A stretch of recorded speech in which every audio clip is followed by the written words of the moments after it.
Hei, tervetuloa. Kello on 9, niin aloitellaan huomenta päivää tosiaan kaikille. Sieltä tulee varmasti vielä porukkaa koko ajan enemmän ja enemmän tänne linjoille. Hieno juttu. Mutta lähdetään liikenteeseen, niin kunnioitetaan kaikkien aikaa ja aikatauluja. Ja tosiaan tervetuloa linjoille. Tero Karenti on minun nimeni täältä Sappaksin puolelta.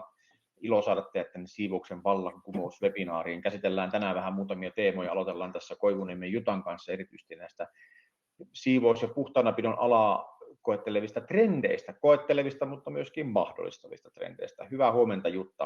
Oliko niin, että olet siellä myöskin vähän pohjoisempana tällä hetkellä? Kyllä, joo, terveisiä täältä Rukalta. Mä oon täällä talvilomaa viettämässä ja sitten tässä samalla vähän töitä tekemässä. Noniin, loistava. Hienoa, että Täällä on saatiin ollut vähän mahtavat hiihtokelit ja tänään onkin ihan sopivasti nyt sitten lumisateinen päivä, niin ei harmita, että täällä sitten ei pääsekään nyt aamulla hiihtämään. Kyllä. Haluatko ihan muutamalla sanalla kertoa ensin itsestäsi vähän ja omasta historiastasi? Pitkä historia tällä alalla ja varmasti osa hyvin tunteekin, mutta ihan muutamalla sanalla oma historiasi, jos kerrot heti alkuun, että minkälaiselta... No mulla oli siinä ensimmäisessä slaidissa, niin että voi vaikka laittaa sen esityksen siitä näkyviin, niin mä sitten siinä kun aloitellaan, niin kyllä. Joo, eli kiitoksia ensinnäkin, että sain kutsun tähän webinaariin yhdeksi puhujaksi ja mukava olla aina ammattilaisten kanssa keskustelemassa ja kuuntelemassa, minkälaisia ajatuksia sitten tietysti omat puheenvuorokin ehkä herättää.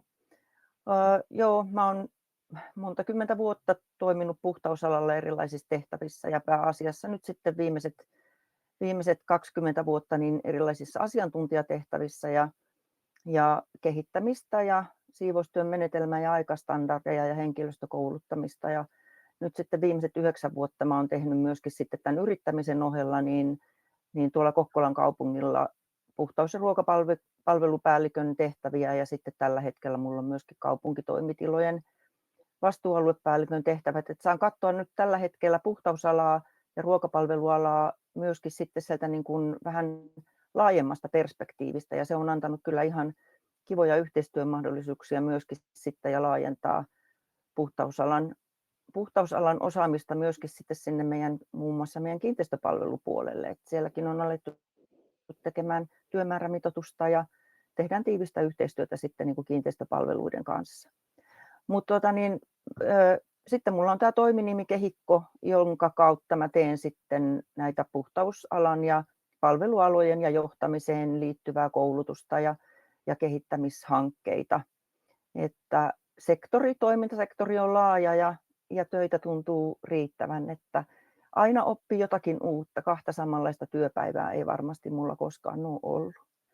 Mutta että sitten nyt tämän päivän aiheeseen liittyen, niin että miksi minua sitten erityisesti tämä puhtausalan murros on niin kuin kiinnostaa ja miksi se on innostava, niin mä perehdyin tuossa aikaisemmin niin näihin Sitran megatrendeihin ja mä huomasin, että siellä on tosi paljon semmoisia asioita, mitkä on päivänpolttavia myöskin puhtauspalvelualalla ja puhtausalalla yleensä ottaen.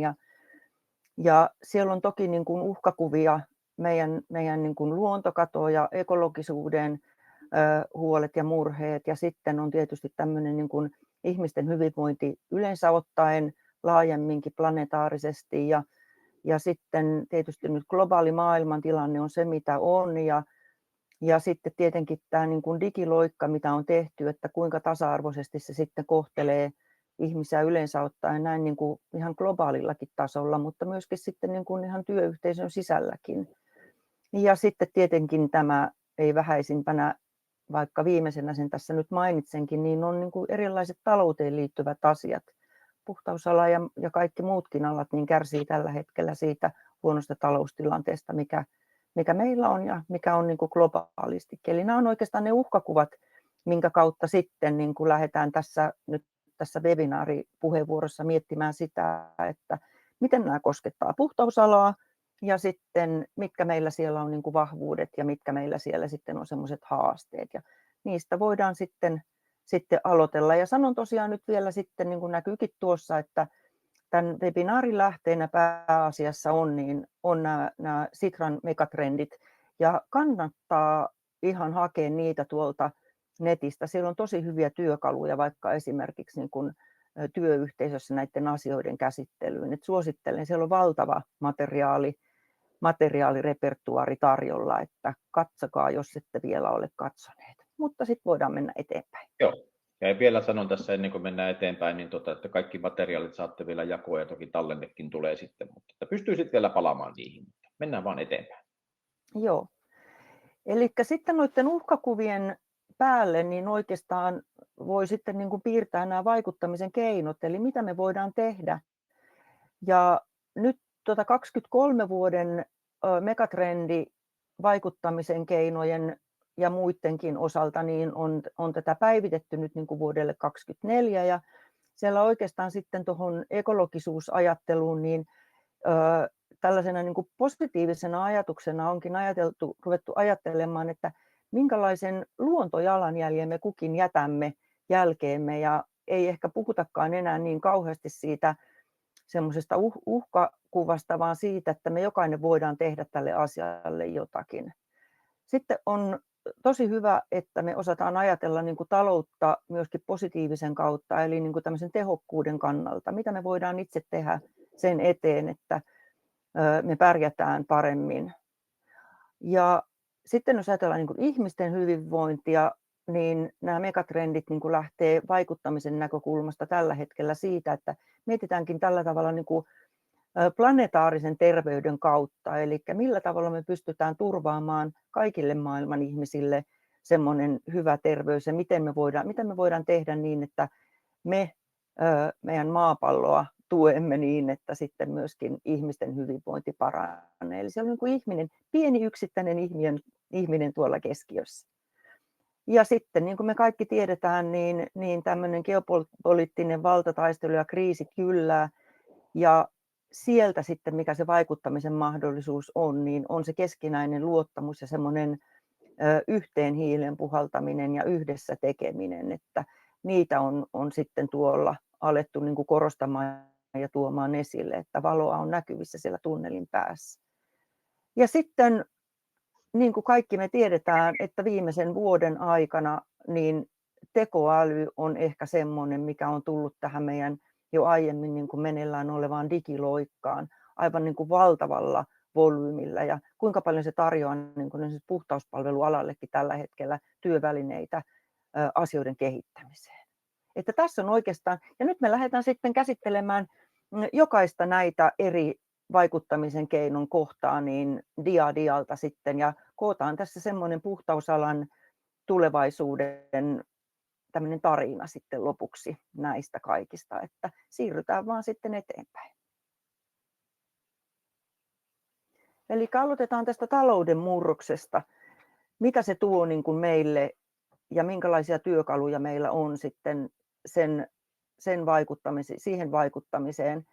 Ja nämä on puhtausalallekin hyvin tuttuja asioita, että pyritään pitämään materiaalit käytössä mahdollisimman pitkään, ei tuhlata ja haetaan semmoisia ratkaisuja, mitkä on niin kuin käytössä kestäviä ja missä sitten on huomioitu myöskin niin kuin valmistamisprosessissa myöskin sitten tämmöinen kestävyys ja vastuullisuus. Ja sitten esimerkiksi semmoinen asia, mitä tässä nyt on puhuttu yhden sun toisen kanssa viime aikoina, että meillä on tosi paljon niin kuin tekniikkaan, siis vaikka nyt ajatellaan puhtauspalvelualaa, niin koneisiin liittyen niin erilaista tämmöistä käytön seurantaa digitaalisesti ja nyt sitten niin kuin, miten me voidaan jatkossa hyödyntää myöskin sitten esimerkiksi käsityövälineiden ja menetelmien käytössä niin tätä teknologiaa niin, että me saadaan optimoitua se, että miten meidän välineitä käytetään ja kuinka pitkään ne on käytössä niin, että ne tuottaa sen tehokkaan ja mahdollisimman hyvän lopputuloksen. Mutta semmoinen haaste, minkä minä näen meidän alalla tähän liittyen, että ollaanko me oikeasti niin kuin talouden näkökulmasta, niin puhutaanko me semmoista kieltä, että me annetaan semmoinen vaikutelma ja semmoinen tieto yhteistyökumppaneille, että me oikeasti ollaan alana ekologisesti kiinnostava sijoituskohde, kun kaikkihan on niin kuin kiinni rahasta kuitenkin tällä hetkellä. Meillä on paljon hyviä asioita, mutta me ei aina muisteta tuoda esille sitä, että kuinka paljon me tarvitaan puhtauspalvelualalla digitaalisia välineitä, digitaalista seurantaa, että me oikeasti oltaisiin kiinnostava sijoituskohde sitten näille yrityksille ja toimijoille, jotka tuottaa sitä teknologiaa sitten näihin meidän tarvitsemiin tarkoituksiin.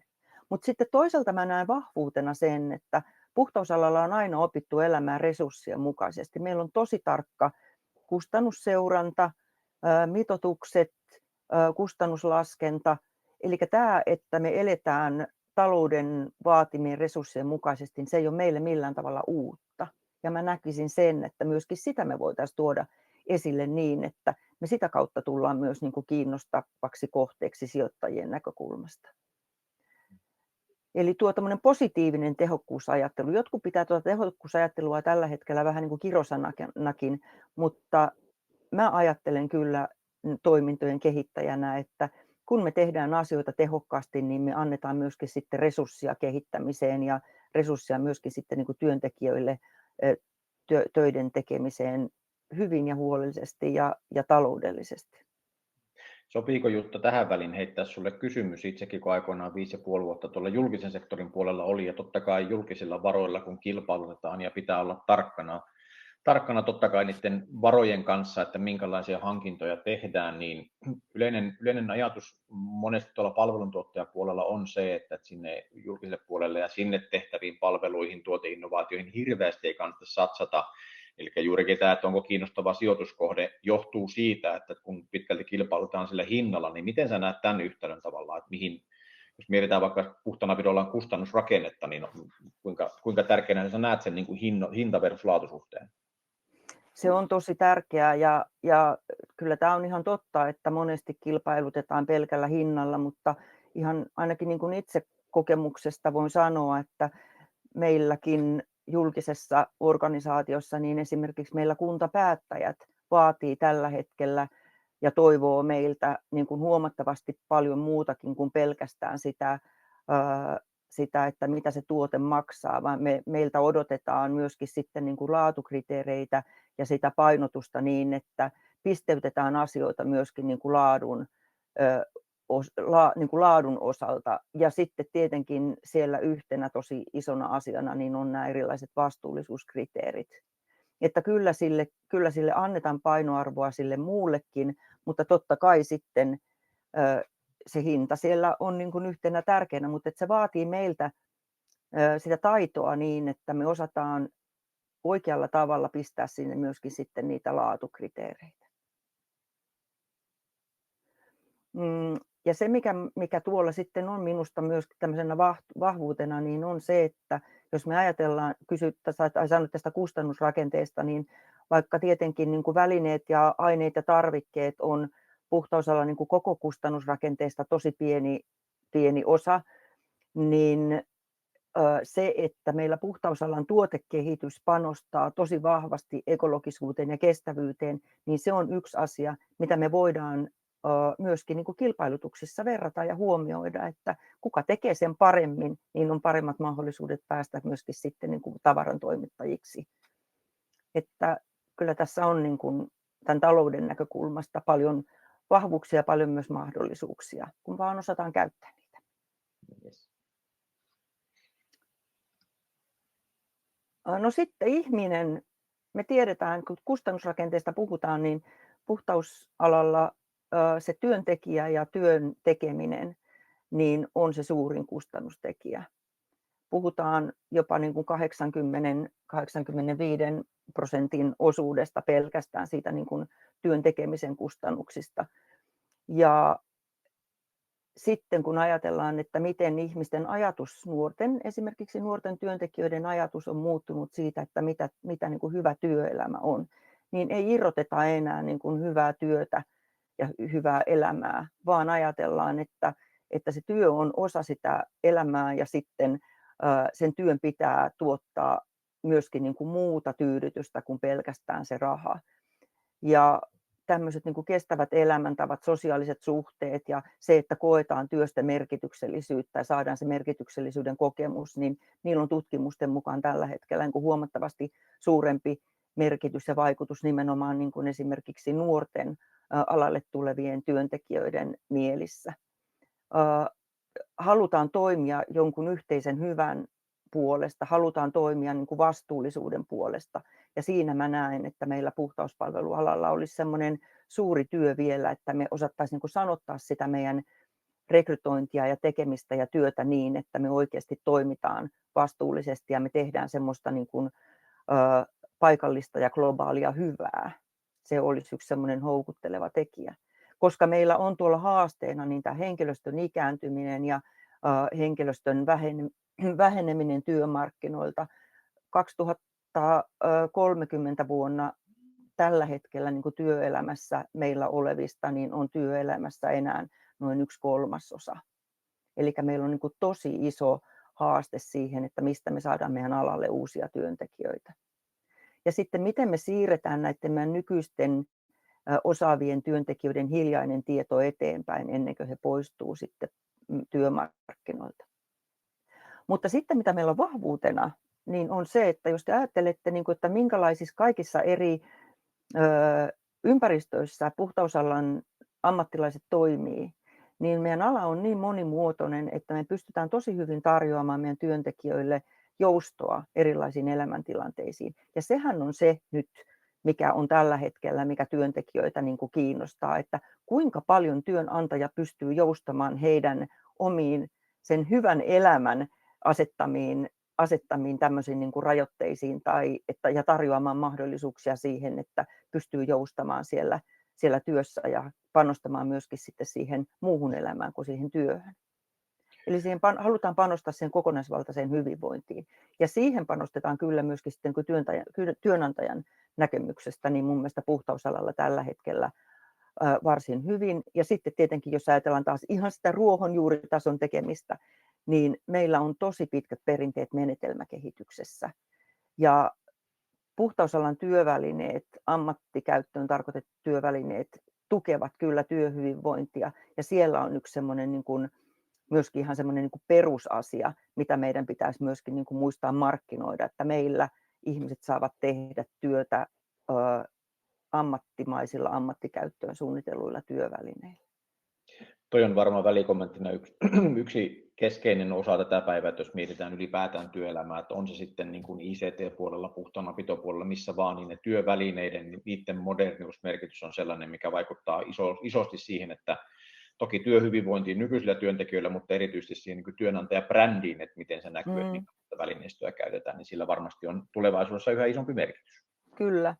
Ja sitten tähän vielä nyt, me mennään kohta tuohon digitaalisuuteenkin, mutta että myöskin se, että kun me ehkä vähän unohdetaan välillä se, että me oikeasti tarvitaan puhtausalalla myöskin niitä digiosaajia. Eli me voitaisiin houkutella myöskin niin kuin muun ammattialan tekijöitä ja osaajia meidän työkenttään, kun me vaan ikään kuin, muistetaan markkinoida sitä meidän ammattialaa niin, että hei, täällä tarvitaan myöskin niin kuin muita tekijöitä kuin sitten ihan niin kuin sitä puhtausalan työn tekemistä ja sitä siivoojan ja laitoshuoltajan ja laitosapulaisen työtä. Että me tarvitaan niin kuin monenlaista osaamista. Kyllä. No sitten tämä luottamus ja osallisuus, eli millä tavalla me sitten, kun meidän työt ja osaamistarpeet muuttuu, jos mä vaikka itse ajattelen tätä aikaa, minkä mä oon ollut puhtausalalla, niin vaikka meidän asiantuntijoiden työ tai vaikka meidän esihenkilöiden työ, jotka tekee sitä työtä siellä kentällä henkilöstön kanssa, niin kuinka paljon niin kun se ihan työ on muuttunut, kun sinne on tullut tätä erilaista teknologiaa. Meidän täytyy raportoida valtavan paljon erilaisia asioita. On tarvittu ihan erilaista osaamista.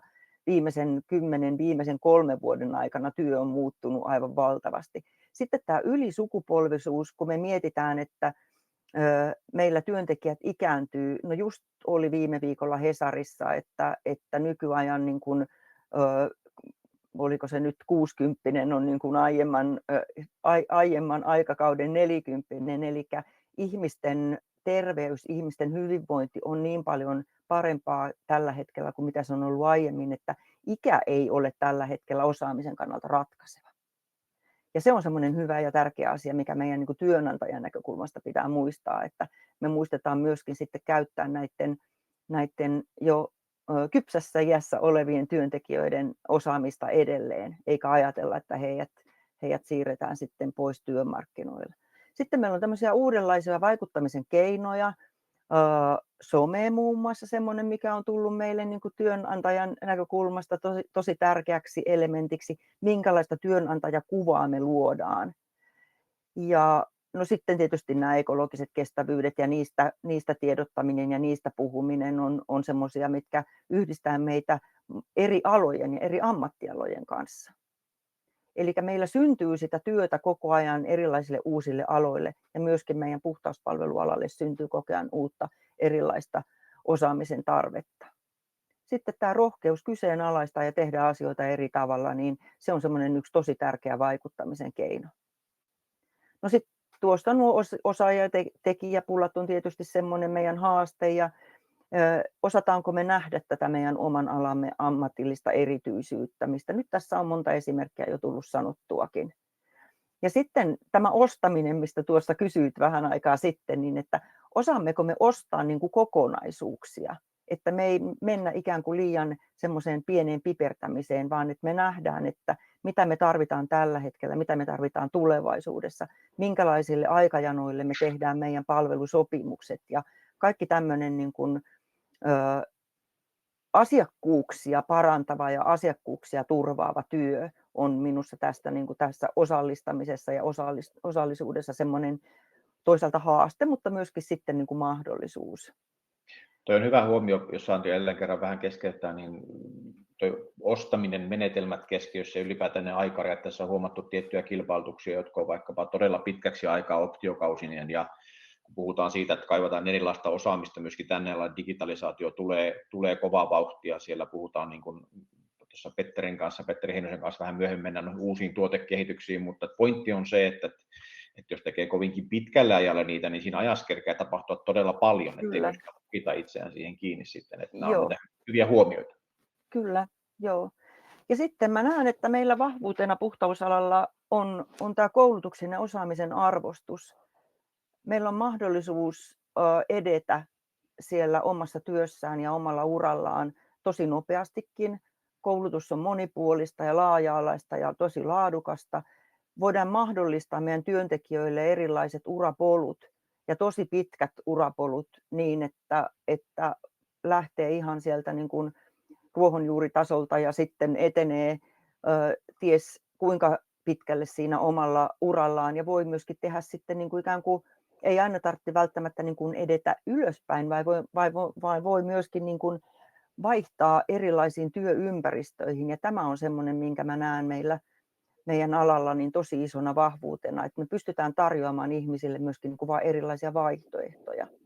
Sitten meillä on tosi sitoutuneet alan ammattilaiset, jos ajatellaan niin kuin tuotekehitystä, tavarantoimittajia, kuinka paljon siellä tehdään tämmöistä niin kuin oikeasti pro-tason työtä, niin välineiden, menetelmien, teknologian kehittämiseen. Mutta se, mitä mä niin kuin toivoisin ja miltä mä haastaisin ehkä vähän meidän tavarantoimittajia, niin olisi se, että heidän pitäisi enemmän vielä tehdä sillä tavalla yhteistyötä, että he eivät aina näkisi niin kuin, sitä toista ikään kuin pelkästään niin kuin kilpailijana, vaan että tarjottaisiin asiakkaille tämmöisiä niin kuin kokonaisuuksia, mitkä muodostuu eri tavarantoimittajien tuotteista. Eli haettaisiin sieltä ikään kuin, että kun saadaan myytyä toiselle, niin samalla saadaan myytyä myös niin kuin itselleen. Ja sitten tehtäisiin niin kuin enemmän semmoista asiakasta helpottavaa kehittämistyötä, koska nyt helposti vaan niin kuin myydään sitä omaa tuotetta, mikä tietenkin on tärkeää, mutta että sitten, että myytäisi myöskin sitten ikään kuin kokonaisia palvelukonsepteja, missä voisi sitten yhdistää käsimenetelmiä, konemenetelmiä, erilaista teknologiaa ja niin edelleen. Eli tätä tämmöistä, kun täällä nyt puhuttiin tästä luottamuksesta ja osallisuudesta, niin tietyllä tavalla myöskin sitten sitä kilpailijoiden välistä luottamusta ja osallisuutta niin, että pystyttäisiin hyödyntämään toisen erilaista osaamista ja toisen erilaista tuotekonseptia. Kyllä, No joo, ja sitten viimeisenä meillä täällä on tämä teknologinen osaaminen. Eli me puhutaan tosi paljon tiedolla johtamisesta. Ja se tiedolla johtaminen on tullut ihan sinne niin kuin siivoojien työelämään käytäntöön. On paljon erilaisia digitaalisia alustoja, joihin he merkitsevät tekemiään tehtäviä, mistä he seuraavat, mitä heidän täytyy seuraavaksi tehdä. Eli sitä tietoa oikeasti on siellä niin kuin dokumentoituna meillä tosi paljon. Mutta miten me vielä paremmin pystytään sitä jatkossa hyödyntämään, niin siinä minun mielestä on se niin kuin tulevaisuuden haaste. Että me tarvitaan sitä digitaalista osaamista sinne ja sitä raportointiosaamista ja tiedon analysointiosaamista. Että sillä tiedolla, jos se on kerätty, niin sillä ei tee välttämättä mitään, vaan se analysointi on se pointti, mikä minun mielestä pitäisi jatkossa paremmin ottaa vielä haltuun. Ja tässä digitaalisessa maailmassa, kun eletään, niin kuinka moni oikeasti vaikka digitaalisen teknologian niin kuin tavaran toimittajista ymmärtää, että puhtausala on tosi tärkeä tämmöinen niin kuin digitaalisuuden ammattiala. Ei varmasti kovinkaan moni miellä. Että siinä meillä on aika paljon tehtävää vielä, että miten me saadaan meidän ammattialaa tunnetuksi tätä kautta. Ollaanko me kiinnostava kohde erilaisille digisovelluksille? Mun mielestä me ollaan, mutta että ymmärretäänkö se tuolla maailmalla sitten muuten. Ja tekoäly on tietysti semmoinen, että mitä me tullaan varmasti käyttämään huomattavasti vielä enemmän jatkossa. Ja se tulee tietysti sillä tavalla olemaan meidän vahvuus, että se tarjoaa meille just sitä asiaa, mikä meiltä tällä hetkellä puuttuu, vaikka erilaisia kielisovelluksia ja nopeaa mahdollisuutta perehdyttämiseen ja nopeaa raportointien kirjoittamista, raportin tekoa, analysointia. Eli kaikki tämä, mitä me niin kuin tässä ollaan nyt mietitty, että mikä meitä haastaa, niin tekoäly on yksi esimerkiksi niistä hyvistä esimerkkeistä, mikä tuo meille varmasti lähitulevaisuudessa, kun me vaan opitaan ja otetaan se rohkeasti käyttöön, niin tuo meille tosi paljon, se tuo meille lisää osaamista, mutta sitten se tekee meidän alasta entistä kiinnostavamman ja sitten se myöskin niin kuin tekee meidän tuotannosta ja toiminnasta ja kaiken kaikkiaan siitä puhtauspalvelusta kokonaisuudessaan niin tehokkaampaa ja sitten semmoista tuottoisampaakin tietenkin sitä kautta. Ja no joo, se ehkä, minkä minä itse olen huomannut ihan kouluttaessani ja myöskin sitten niin kuin omassa palkkatyössäni tällä hetkellä, että kuinka se henkilökunta innostuu siitä oman työn kehittämisestä, kun siihen tulee tämmöisiä uusia ulottuvuuksia, niin kuin vaikka nyt tekoäly ja erilaiset digitaaliset sovellukset siihen oman työn seurantaan. Että tämä antaa meille mun mielestä niin kuin äärettömät mahdollisuudet myöskin sitten niin kuin olla vielä entistä kiinnostavampi ammattiala tulevaisuudessa. Mutta näistä osatekijöistä niin me saadaan koottua tähän loppuun, niin sitten tämmöinen puhtausalan tarina, joka siellä sitten lopussa on. Tähän mä oon koonnut näitä ajatuksia, että meillä on vahvuutena se, että me elämme resurssiviisaasti. Meillä on tehokkuudella ja kehittämisellä ja tämmöisillä erilaisilla tunnusluvuilla ja tiedolla johtamisella tosi pitkät perinteet. Kiertotalousajattelu on meille tuttua niin kuin tosi pitkältä ajalta. Nähdään sitä hyvinvointia laaja-alaisena ja semmoisena kokonaisvaltaisena, että ei pelkästään keskitytä enää siihen fyysisen kuormituksen vähentämiseen, vaan panostetaan oikeasti semmoiseen kokonaisvaltaiseen kuormituksen vähentämiseen ja hyvinvointiin. Me arvostetaan koulutusta tosi korkealle ja meillä on hyvät mahdollisuudet edetä siellä meidän omalla ammattialalla. Ja kuitenkin meidän alalle pääsee helposti kiinni myöskin ihan perusosaamisella. Ja meillä on aina osaajan markkinat puhtausalalla, siivoustyön tekeminen ja sen tarve ei lopu koskaan. Että se on semmoinen niin kuin ilosanoma. Ja sitten ala on luontaisesti monimuotoinen. Meillä on tosi pitkät perinteet monikulttuurisista työyhteisöistä. Toiset vasta opettelee sitä ja me osataan se jo tosi hyvin. Ja nyt me ollaan saatu sitten vielä tekoäly siihen avuksi perehdyttämiseen ja kielisovelluksineen ja kaikkineen.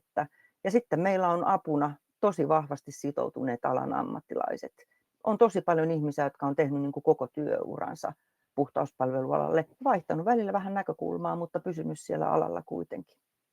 Me ollaan palveleva ja joustava ala, joten mä näen tämän ison murroksen niin tosi suurena mahdollisuutena meidän alalla. Ja tämmöisin ajatuksin tähän aamuun. Loistavaa. Kiitoksia oikein paljon ja pistin tuonne itse asiassa teille kyselyn osallistujien näkyviin, eli ihan otin muutaman pointin siitä, että käykää vähän vastailla oman tunnon mukaan, eli minkä osa-alueen haasteet kokee suurimpana tässä tulevaisuuden puhtaanapitoalalla, eli onko se taloudellisuus versus kestävä kehitys, tässä puhutaan siitä, että pitäisi ostaa mahdollisimman taloudellisesti, mutta samaan aikaan kestävän kehityksen ehdoilla, eli mahdollisimman kestäviä välineistöjä, vai onko se henkilöstön saatavuus, hyvinvointi, työn tehokkuus, eli puhutaan puhtausjäljestä tai sitten digitaalisen hyödyntäminen arjessa, niin käykää vastailemassa sinne, katsotaan niitä tuossa vielä vähän myöhemmin, mutta hei, kiitoksia Jutta oikein paljon sinulle ja tästä menemme sitten eteenpäin, niin pysy linjoilla ja tosiaan jos teillä tulee kysymyksiä tuohon Jutan juttuun liittyen, niin sitten vaan laitetaan niitä myöhemmin myöskin vastauksena jakoon, mutta kiitoksia Jutta sinulle tässä kohtaa. Kiitos paljon. Yes, ja sitten jatketaan ja tosiaan käykää näppäilemässä sinne ehdottomasti vaan teidän omia vastauksianne ja laitetaan niitä kohta sitten myöskin sitten vähän jakoon siellä ja mennään nyt sitten asioissa eteenpäin. Siinä näkyykin tulevan aika yllättäen, että henkilöstön saatavuus ja hyvinvointi tällä hetkellä johtaa aika kirkkaasti, mikä ei tietenkään sinänsä ihan hirveästi yllätä. Ja tosiaan tuosta Jutalta vielä nostan semmoisia muutamia nostoja, eli tosiaan tämä hankinnat versus digitaalisuus, tämä on yksi iso asia, mikä mietityttää tosi paljon ihmisillä. Näitä asioita käykää vastailemassa ja katselemassa sinne. Ja nyt katsotaan saadaanko tekniikan mukaan myöskin Heli sieltä linjoille, Heli siellä myöskin linjoilla on vähintäänkin kuulemassa, mutta nyt sitten aloitetaan tässä kohtaa terveisiä Saloon sinne ihan pääkallopaikalle, eli yrittäjäpariskunta Petteri ja Anu Heinonen, tervetuloa linjoille myöskin. Kiitos. Kiitoksia. Tervehdys kaikille. Kyllä. Minkälaisia ajatuksia teillä ensinnäkin heräsi tuosta Jutan puheenvuorosta? Lähdetään siitä liikkeelle, sillä aika isoja teemoja, kestävää kehitystä, tämän tyyppistä, niin minkälaisia ajatuksia sieltä heittelee? Ja toki kertokaa ensin vähän itsestänne vielä tähän alkuun, niin anteeksi, menisin mennä eteenpäin jo, niin aloitetaanko sillä, että ketä on ja vähän Sappaksista vielä? Joo, Heinosen Petteri Sappaks Oy:stä. Yritys perustettu vuonna 1995, eli vanhempani ovat ne perustaneet. Eli ensi vuonna täytetään 30 vuotta. Ja toki se ideologia, mitä me tässä ollaan niin kuin noudatettu, niin juontuu jo sinne 60-70-luvun vaihteeseen. Et silloin isä aloittanut siivousvälineiden ja laitteiden kehittämisen. Ja hän oli aikamoinen visionääri, pystyi ajattelemaan niin sanotusti out of the box. Ja siltä pohjalta innovoi hienoja uusia juttuja ja sitten taas toisaalta äiti oli sitten tämmöinen, hänen vahvuudet oli myyntipuolella ja vahvuudet löytyi tuossa asiakaskohtaamisessa ja tavallaan niissä sitten asiakaspalautteen sitten perusteella niin isä ideoi ratkaisuja sitten sinne kentän tarpeisiin ja tätä samaa ideologiaa nyt sitten me olemme jatkaneet ja että itselle tulee nyt sitten 21 vuotta tällä alalla ja tämä ideologia, mutta myöskin sitten se, että meidän tuotteilla on kaikilla tai avainlipputunnus, eli meillä on tärkeää, että tuotteet ovat laadukkaita ja sen lisäksi, että ne on suunniteltu Suomessa yhteistyössä asiantuntijoiden kanssa, niin ne myöskin valmistetaan täällä. Yes. Tuossa Jutan kanssa käytiin noita monia isoja trendejä läpi, niin päästetään Anu kohta sutkin ääneen, mutta Petterille vielä tuohon liittyen kysymys, että sä oot nähnyt tosiaan alaa pitkään, sanoit tuossa, että reilu 20 vuotta kaiken kaikkiaan tai enemmänkin, niin mitkä on sun mielestä sellaisia keskeisiä asioita, joihin nyt kannattaisi erityisesti tässä puhtaanapitoalalla kiinnittää huomiota? No se laadukkuus, tavallaan se, että se itse hinta ei olisi se määräävä tekijä, vaan katsottaisiin sitten, että se hankinta, se menetelmä, että pystytäänkö sillä luomaan kilpailukykyä tai tehokkuutta siihen arkityöhön. Että esimerkiksi, että pystytäänkö sitten, tai mietitään, että paljonko siihen mitä siitä työpäivästä kuuluu muuhun kuin siihen itse siivoukseen, että joudutaanko esimerkiksi välinettä vaihtamaan, kun mennään nostaa vaikka lattialta seinille, katolle, kaikki ahtaat nurkat, kulmat. Eli pystyisimmekö tehokkaammin hyödyntämään sen työajan? Joo, mä muistan tästä keskusteltu aikaisemminkin sun kanssa nimenomaan, että se työvälineiden vaihtamiseen menevä aika tai työvälineiden ja niiden, vaikka puhutaan vaikka lattiapyyhkeistä, mopeista, näiden vaihtamiset muissa menetelmissä, niin menee hiukkasen aikaa, että olette pyrkinyt niitä taklaamaan aika kovasti ja sitä kautta minimoimaan sitä hukka-aikaa siinä työstä. Ja sitä kautta nimenomaan, että olisi hyvä keskittää sitä huomiota enemmänkin siihen työn hukka-aikaan kuin välttämättä niihin tiettyihin sentteihin tai euroihin siinä niin kuin yksittäisen välineen hankinnassa. Niin juurikin olet puhunut paljon siitä, että pitäisi miettiä tätä ja sitä, että jääkö jotain tekemättä myöskin sit siellä arjessa sen takia, että ne välineet ei välttämättä palvele sitä arkea, niin miten sä näet tämän kokemuksen mukaan, että onko tämmöisiä hukkapaikkoja siellä, että jotain jää tekemättä? No varmasti aina kehitettävää on, että se on nimenomaan just se punainen lanka, mitä me ollaan niin kuin taas kerran koitetaan ratkaista sitä asiakkaan tarvetta tai sen etua ajatellen ollaan tehty nämä kehittämistoimenpiteet, eli nimenomaan just sitä, että se tehokkaasti pystytään tekemään mahdollisimman paljon samalla välineellä, menetelmällä. Yes. Kurkataan tähän väliin yksi video tuosta, jos meitä tekniikka palvelee, ja mä päästän selkeä Anu sut vähän ääneen kertomaan, että mitä siellä tapahtuu, mutta laitetaan tuosta hiukkasen näkyviin sitä, että minkälaista tuotekehitystä juurikin tähän yhden välineen teknologiaan olette, Petteri, siellä yrityksessä tehneet, ja kurkataan tästä, ja nyt video tulee ehkä hiukkasen kovilla äänillä, että kannattaa volyymia säätää tuossa, mitä testailin, mutta laitetaan pikkasen videoa päälle tuossa, ja katsotaan, miltä maailma näyttää. Saadaan teknologia. Pieni hetki niin laitetaan täältä näkyviin.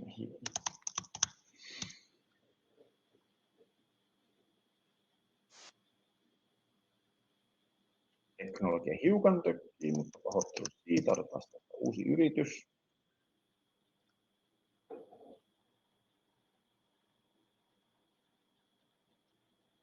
Laitetaan tuolta jakoon meidän tekniikka. Laitan tuosta suoraan nyt.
Noin, toivottavasti siellä näkyi video vähän, että miten toimitaan. Niin Anu Heinonen, huomenta vähän sullekin, niin kerro vähän, sä oot pitkään kouluttanut yksityisiä ja julkisen sektorin puhtaanapidon ammattilaisia. Niin kerro vähän sun kokemuksista, että tuossa videolla nähtiin sitä, että miten se Sappax toimii alkaen ihan sieltä ylälistoista ja jalkalistoista aina lattioihin ja seinäpintoihin. Niin kerro vähän siitä, että miksi tätä tekemään? Joo, mä sanoisin, että Sappax monitoimipuhdistaja on tosiaankin ihan nimensä veroinen, eli yhdellä ja samalla välineellä voidaan tehdä ihan lukuisia eri asioita tosiaan käsimenetelmällä.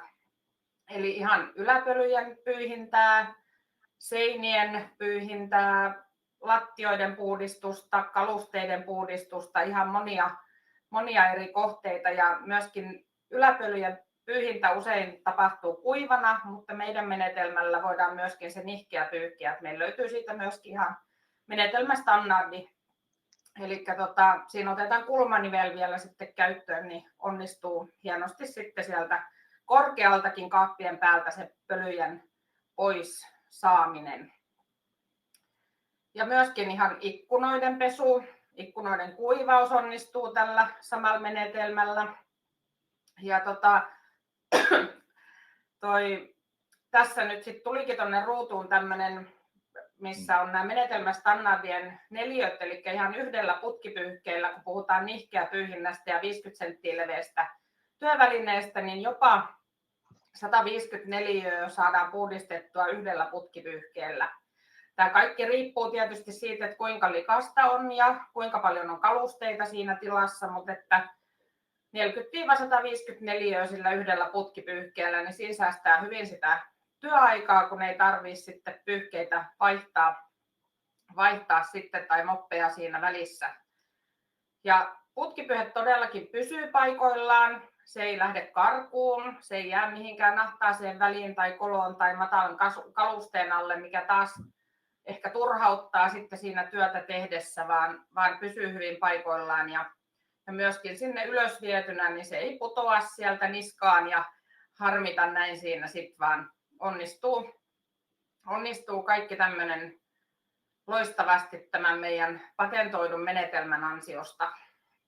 Eli pyyhe pysyy aina paikoillaan.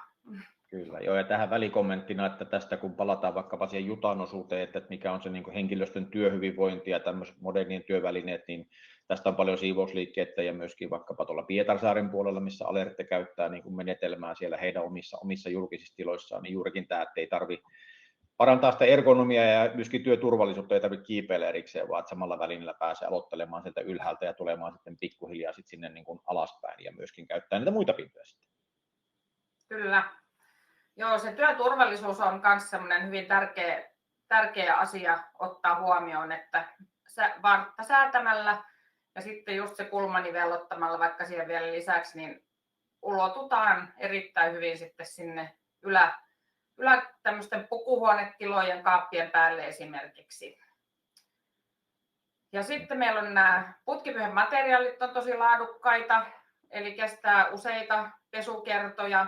Eli ihan sitten ollaan saatu hyvin käytännön kokemusta siitä sairaalamaailmasta, eli on putkipyyhkeitä käytetty jopa 2 kertaa päivässä ja pesty myöskin niitä sitten se pari kertaa siinä päivän aikana ja on kestänyt jopa yli 1000 pesukertaa, eli kyllä siinä on sitten sitä käyttöikää sille putkipyyhkeelle myöskin sitten hyvin kertynyt. Joo, ja tuossa nyt Heli-Seppä, niin tosiaan HUSista on linjoilla valitettavasti pikkasen teknisiä ongelmia, ettei varmaan saada häntä tänne ihan esittelypuolelle, mutta juurikin HUSissahan on käytetty nyt tuolla vaativalla puolella HUSin runkopalveluissa syöpäosastoilla nimenomaan Sappaksin tuotteita, ja niin kuin sanoitkin, että siellähän on testattu tosi paljon nimenomaan tätä niin kuin myöskin pesukertoja ja kestävyyttä nimenomaan, eli viitaten siihen, mistä Jutta tuossa aikaisemmin mainitsi, että pitäisi mennä koko ajan sinne niin sanotusti ekologisempien ja kestävimpien hankintojen pariin, jolla haetaan niitä lisää käyttökertoja, eli mikä tarkoittaa toki niin kuin vaikkapa liiketoiminnallista Sappaksin näkökulmasta, että myydään vähän vähemmän, mutta myydään sitä kestävämpää tavaraa sinne, joka säilyy siellä asiakkaalla pitkään käytössä ja sitä kautta myöskin kuormitetaan sitten vähemmän totta kai luonnonvaroja ja myöskin esimerkiksi niin kuin veden ja puhdistusaineiden käyttöä tarvitaan vähemmän. Tuossa niin kuin Petteri mainitsi, että tällaisia niin kuin työn hukkapaloja koitetaan poistaa, että siellä joudutaan niin kuin, ei jouduttaisi vaihtamaan välineitä. Se näkyy toki tuossa videossakin nimenomaan, että näin pystytään tekemään silloin, kun käytetään tätä Sappaksin menetelmää. Avaa hiukan Anu vielä tavallaan sitä, niin kuin, mä tiedän, että tuolta markkinasta on tullut paljon kysyä nimenomaan tästä niin kuin 10 puhdistuspinnan asiasta, eli mikä tarkoittaa sitä, että tuosta pyyhkeestä löytyy se 10 puhdistuspintaa, niin mitä se konkreettisesti tarkoittaa ja miten se käy?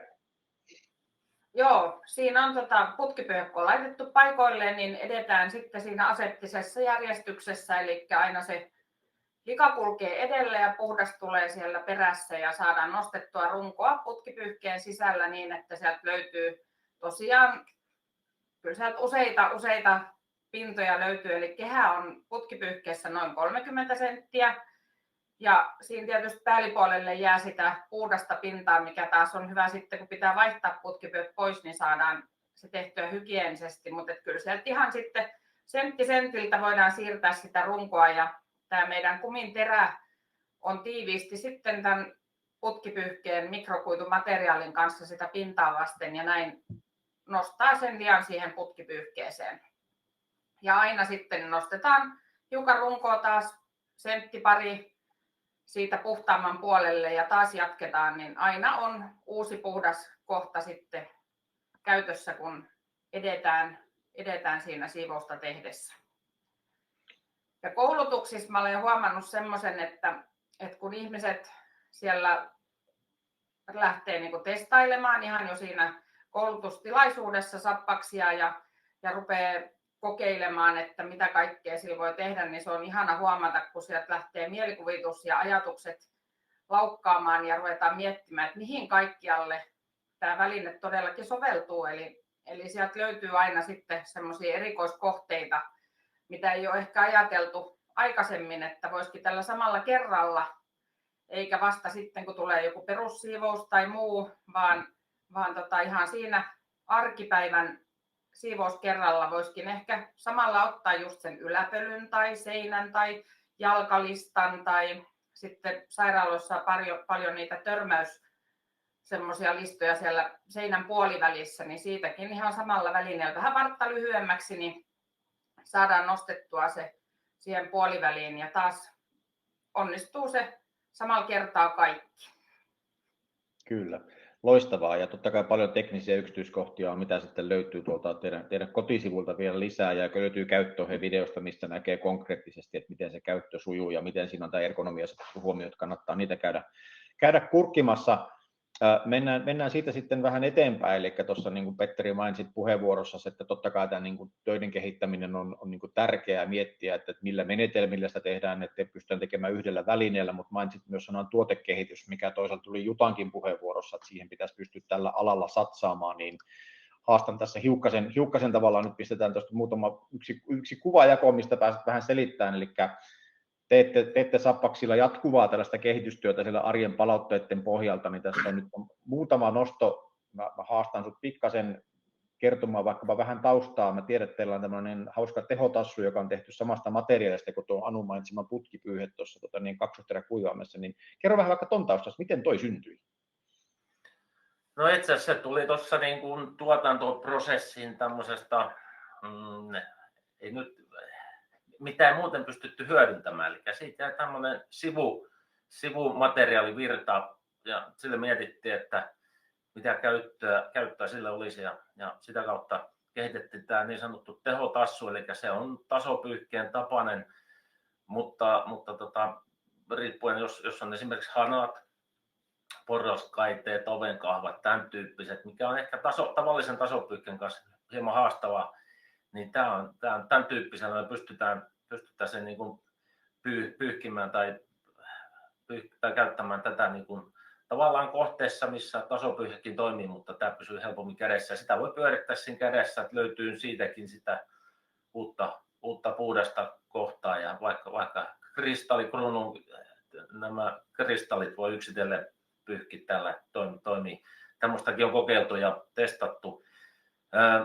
Siivostärkeä laukku. Anteeksi Petteri, pakko ottaa tuohon väliin, että vaatimattomia yrittäjiä, mutta jos oikein muistan, niin taitaa olla sillä presidentin linnassa, missä on pyyhitty kristallikruunuja niin kuin itsenäisyyspäivän vastaanotolle testailtu, eikö vaan?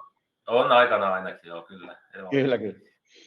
Jees, no siivouspyyhelaukku, se on aikana, tai kehitettiin siihen, kun kotisiivous alkoi yleistymään ja se oli aika iso kynnys. Tarve oli olemassa kotisiivoukselle, mutta se, että kynnys päästään joku muu sinne, niin tämä oli se oikeastaan meidän panos, eli kun ammattilainen saapuu, niin pitää myöskin näyttää ammattilaiselta. Eli käytössä oli ämpärit, kassit, pussit, tämän tyyppiset, ja tämä on niin kuin ajateltu niin, että tuohon voidaan sitten pakata kaikki se, mitä tarvitaan, mutta ei yhtään ylimääräistä. Eli siinä on ainoastaan kaikki ne, mitä sillä hetkellä tarvitaan, ja siellä on 2 sankoa, siellä on lukuisa taskut, tämän tyyppiset pidikkeet varrelle, välineille ja ammattilainen näyttää ammattilaiselta, kun saapuu siivoustarvikelaukun kanssa. Ja todellakin, että siinä on, että ei tarvitse hakea sitten enää uudesta autosta jotain yhtä osaa, jossa ikkunat piti pestä ikkunaa vain autossa, niin tässä ne kulkee sitten mukana. Tämä oli niin kuin siihen tarpeeseen kehitetty. Nyt sitten tuossa on tuo rikkasetti. Me ollaan mietitty se vähän niin kuin uusiksi. Itse asiassa mä otin tähän tämmöisen, en tiedä näkyykö, tämän näköinen, katsotaan miten se näkyy tuosta ehkä. Rikka, tämä on se alaosa. Ja tämän ajatus on, tämä on niin kuin kippirikka, eli se tyhjennys tapahtuu näin. Yleensä kun vaikka siivouskärryssä on rikkasettiä ja lakastaa ja sitten tyhjennetään se rikkalapio siihen jätesäkkiin, niin se tapahtuu semmoisen tietyllä tekniikalla, nostetaan sen sinne ylös ja kipataan. Mutta tämän tarkoitus on nyt tavallaan sitä ergonomiaa parantaa, eli nostetaan vaan siihen reunalle, kipataan. Sen lisäksi tässä on kuppi, eli siihen voidaan lakastaa myöskin nestettä. Se on irrotettavissa kahdestakin syystä siitä alaosasta, eli sitä voidaan käyttää myöskin pöytäpinnalla. Ja myöskin sitten puhdistaa, eli se voi laittaa ihan tiskikoneeseen puhdistettavaksi. Tämä ruostumattomasta teräksestä valmistettu. Niin tämän tyyppistä tässä nyt sitten kehitellään. Toivottavasti saadaan tuossa sitten syksyyn mennessä valmiiksi. Kyllä. Tästä on paljon palautetta tullutkin tavallaan, erityisesti ergonomia-puolesta ja totta kai ihan puhtauspuolesta, että se rikkalapion kanssa monesti kun kaadellaan, niin menee vähän ohi, että toi on aika huikea keksintö. Ja sitten kuvassa ei näy, mä tiedän, että sä haluat mainita sen siivousvaunun, mitä myöskin kehitellään ja näin poispäin. Niin kerro vielä vähän sitä loppuun. No siinä on taas sitten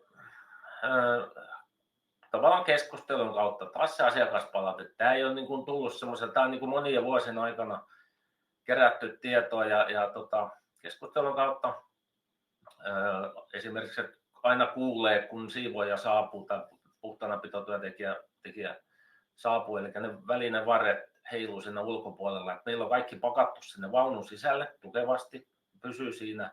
Me ollaan tuotu sellainen pakso jätesäkkijärjestelmä siihen. Siihen saa toki tavallisetkin jätesäkit, mutta ajatus on siinä, että siinä on pitkää putkia säkkinä, eli se suljetaan se pää ja kasvatetaan, se kasvaa siitä kehikon ulkopuolelta aina niin paljon kuin siihen lisätään, että se voidaan missä tahansa vaiheessa katkaista, esimerkiksi hajun takia, niin tehdään pieni pussi, suljetaan ja tavallaan säästetään sinnekin, eli se säkki on aina oikean kokoinen. Joo. Ja sen lisäksi sitten meillä on sijoitettu ne sangot sinne vaunun sisälle, ne tulee sieltä päästä vetämällä ja ne on helppo ottaa sitten nämä esimerkiksi putkipyyhkeet sitten valmistella käyttöön varten siinä. Siitäkin jatkossa lisää sitten. Kyllä. Eli paljon tuotekehitystä tehdään. Laitoinkin tuonne vielä pienen äänestyksen. Mielellään kuullaan ihmisten palautteita siitä, että minkä kokee paremmin. Käykää antamassa vielä äänenne siellä, että mikä on teidän mielestä mielenkiintoisin näistä tuotekehitysuutuuksista. Osa on tosiaan jo niin kuin markkinasiinosta, eli tehotassu ja siivouslaukku löytyy, rikkalapioita on kehitteillä ja siivousvaunua parannellaan, niin käykää antamassa vähän ajatuksia, että mikä sieltä kolahtelee eniten näistä. Totta kai kaikki voi olla mielenkiintoisia, mutta kiva kuulla, että jatkuvasti tehdään työtä ja mä tiedän, että se tulee aina sen arjen palautteen kautta, eli paljon kyselette ja haette palautteita, että miten sitä työtä voitaisiin tehostaa ja kehittää ja nimenomaan niin, että sitä voidaan tehdä sen Jutankin mainitsemien kestävän kehityksen niin kuin edellytyksillä ja nimenomaan sillä laadulla, että ei tehdä kertakäyttötavaraa, vaan sellaista, mikä menee sitten sukupolvelta toisellekin jopa. Ja pakko sanoa tässä terveiset, valitettavasti tosiaan Seppäsen Heli tuolta HUSilta, niin toivottavasti kuulee meitä, on tuolla linjoilla, niin hän lähetti terveisiä teille, että pieniä teknisiä ongelmia, niin ei pääse antaa tarinaansa, mutta Helin kanssa vähän äänitellään myöhemmin sitten heidän kuulumisia, eli HUS on käyttänyt pitkään siellä syöpäpuolella Sappaksin tuotteita ja mielellään antaa teille vähän palautteita, ajatuksia, että miksi näin on tehty ja millä tavalla se on siellä arjessa sitten näkynyt, joten tullaan siitä vielä lähettämään teille sitten, jotka on ilmoittautuneet ja myöskin linjoilla olevat, niin myöskin vähän lisää tietoa, mutta ollaan jo pikkasen yliajalla, joten kunnioitetaan osallistujien aikaa, mutta hei, kiitos Anu ja Petteri oikein paljon ajastanne myöskin, ja mielenkiintoista nähdä ja kuulla sitten, että missä vaiheessa tulee näitä uusia uutuuksia markkinaan, niin näistä kaikista tulee myöskin siellä uutiskirjeissä sitten, mihin olette hyvin innokkaasti rekisteröityneet myöskin ilmoittautumisen yhteydessä, niistä tulee varmasti lisää myöskin matkan varrella, mutta tässä kohtaa käykää vielä laittamassa viimeiset äänenne noihin polleihin, mitä tuolla näkyy, mutta tässä kohtaa kiitän myöskin Anua ja Petteriä, ei muuta kuin oikein paljon tsemppiä sinne arkeen Salossa sitten uusien ideoiden kehittämisen suhteen. Kiitos. Kiitoksia ja oikein ihanaa kevättä kaikille. Kyllä. Päästään tässä kohtaa Anu ja Petteri jatkamaan siellä ja kiitoksia tosiaan kaikille linjoille tulleille ja vielä kertauksena sen verran, että tallenteen saatte käyttöön ja tässä vielä pääsette sitten katselemaan kaikki parhaat palat sieltä ja tosiaan myöhemmin käydään vielä vähän HUS-asiaa sitten läpi, tehdään se erikseen, niin tänään ei valitettavasti päästy sen kimppuun. Mutta aika meillä meni hyvin, kaikki materiaalit tulevat käyttöön. Kiitoksia oikein paljon. Voitte vielä käyttää ehdottomasti aikaanne tuohon äänestämiseen ja ei muuta kuin sitten sen jälkeen jatkamaan arkeamme siellä. Oikein paljon kiitoksia. Palaamme uutiskirjeiden ja tulevienkin webinaarien myötä sitten asiaan. Ja terveisiä Helille siellä chattikentässä, niin ei mitään. Me saamme varmasti uuden yrityksen tehtyä ja paremmalla ajalla vielä keskityttyä. Mutta kiitoksia kaikille oikein paljon ja hyvää kevään jatkoa.